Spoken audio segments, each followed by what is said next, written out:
Bismillahirrahmanirrahim. Assalamu alaikum warahmatullahi wabarakatuh. My dear subscribers, I hope that you all are doing well and great in your lives. Welcome to my YouTube channel Learn Biology with Naz. In today's topic, we are going to cover the skin as homeostatic organ.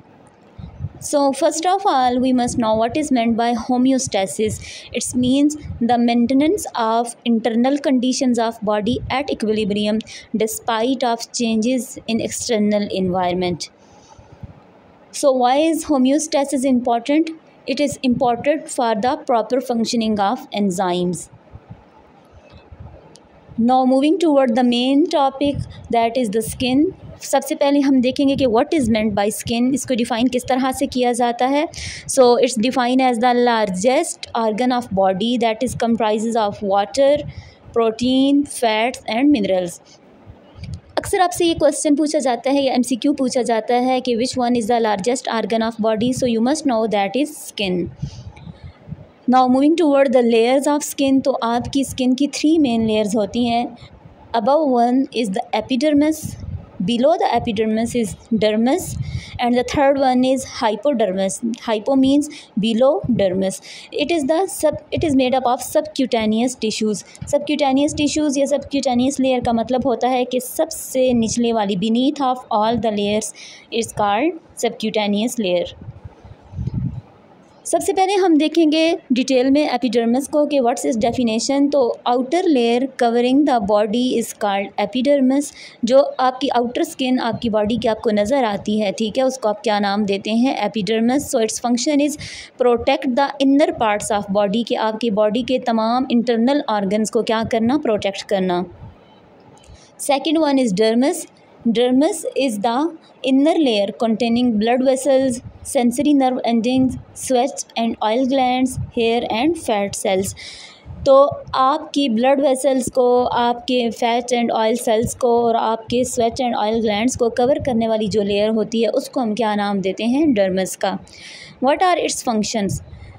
पहला इसका जो function होता है, it supports and protects the skin and deeper layers, कि आपकी body के तमाम internal organ को ये क्या करती है? सपोर्ट करती है. एसिस्ट इन थर्मो रेगुलेशन, की थर्मो रेगुलेशन में हेल्प करती है. What is thermo regulation? It is the maintenance of temperature of body that is 37 degree C despite of changes in the external environment temperature, के बाहर के जो environment है उसका temperature भले कितना ही hot या कितना ही cold क्यों ना हो, आपकी body का जो temperature होता है वो 37 डिग्री C पर ही रहता है. तो ये help करती है आपकी dermis. Third one is aids in sensation, के आपकी सेंसेशन में, आपके एहसास दिलाने में, आपके टच में क्या करती है? हेल्प करती है. Third one is hypodermis. तो जो आपकी लेयर डर्मिस से नीचे आएगी उसको हम क्या नाम देंगे? Hypodermis, because hypo means below. तो इसको आप डिफ़ाइन करेंगे the deeper subcutaneous tissues made up of fat and connective tissue. ये कनेक्टिव टिश्यूज़ में आपकी बोन सेल्स आ जाते हैं, आपके ब्लड आ जाता है, ठीक है, कार्टिलेजनस टिश्यू, और फैट जो होते हैं आपकी lipids, made up of lipid, ठीक है. तो ये इन दो चीज़ों से मिलकर जो आपकी बनी होती है लेयर उसको हम क्या नाम देते हैं? हाइपोडर्मिस का. इसके फंक्शन क्या होते हैं? पहला इसका फंक्शन है एक्ट्स टू एंकर या attach skin on to underlying skeletal muscle और बोन, के आपकी स्किन को आपकी बोन के साथ अटैच करवाती है, ठीक है. दूसरा स्टोर फैट्स, के ये आपकी बॉडी के अंदर फैट्स को स्टोर करती है to provide you with more energy. So now moving toward the homeostatic function of your skin. तो इसके जो 3 मेन फंक्शंस होते हैं, that one is regulation of temperature of body, second one is cooling effect, and third one is removal of metabolic waste. So how does is help in regulation of body temperature? Thin layer of fat cells in the dermis insulates the body. किस तरह से insulate करती है? It the contraction of small muscles attach to hair form goose bump, और वो जो गूज bump बनते हैं फिर आपके इसके नतीजे में that form the insulating blanket of warm air. तो इस तरह से ये आपकी बॉडी का क्या करती है? टेम्परेचर रेगुलेट करती है. Second one is cooling effect, कि आपकी स्किन आपकी बॉडी को कूलिंग इफ़ेक्ट प्रोवाइड करती है. किस तरह से करती है?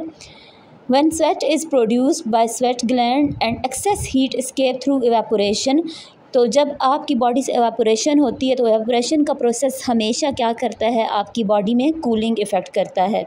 तो यहाँ पे स्वेट का मतलब क्या है कि पसीने के थ्रू आपकी बॉडी से जब एक्स्ट्रा ग्लैंड्स निकलते हैं या मेटाबॉलिक वेस्ट निकलता है, आपका आइंस वगैरह, तो वहाँ से क्या होता है, आपकी बॉडी से ऑपरेशन होती है जब उनकी, तो आपकी बॉडी को कूलिंग इफ़ेक्ट मिलता है। Third one is removal of metabolic waste. तो मेटाबॉलिक वेस्ट क्या होते हैं, all those unnecessary materials that are harmful to your body are called metabolic waste. उसके अंदर आपके आइंस आ जाते हैं, आपका वाटर आ जाता है, यूरिया है, यूरिक एसिड है, आपका एक्सक्रीटरी मटेरियल है, that is undigested food material. तो ये किस तरह से हेल्प करती है कि आपका जो स्वेटिंग होती है ना, आपका जो पसीना होता है, उसके अंदर आपकी बॉडी से निकलने वाला वाटर होता है, एक्सेस सॉल्ट्स होते हैं, आइंस होते हैं, यूरिया और यूरिक एसिड होते हैं। तो ये जब आपकी बॉडी से निकलते हैं तो आपकी बॉडी से मेटाबॉलिक वेस्ट क्या हो जाते हैं, रिमूव हो जाते हैं। So these are all the functions of your skin as homeostatic organ. तो आज तक इतना ही। इंशाल्लाह नेक्स्ट टॉपिक में we are going to discuss urinary system of human in details, its physiology, its anatomy and its function. Till then take care of yourself and your beloved ones. मुझे अपनी दुआओं में याद रखिएगा और मेरे इस चैनल लर्न विद नाज को अपने दोस्तों के साथ शेयर और सब्सक्राइब ज़रूर कीजिएगा। अल्लाह हाफिज़।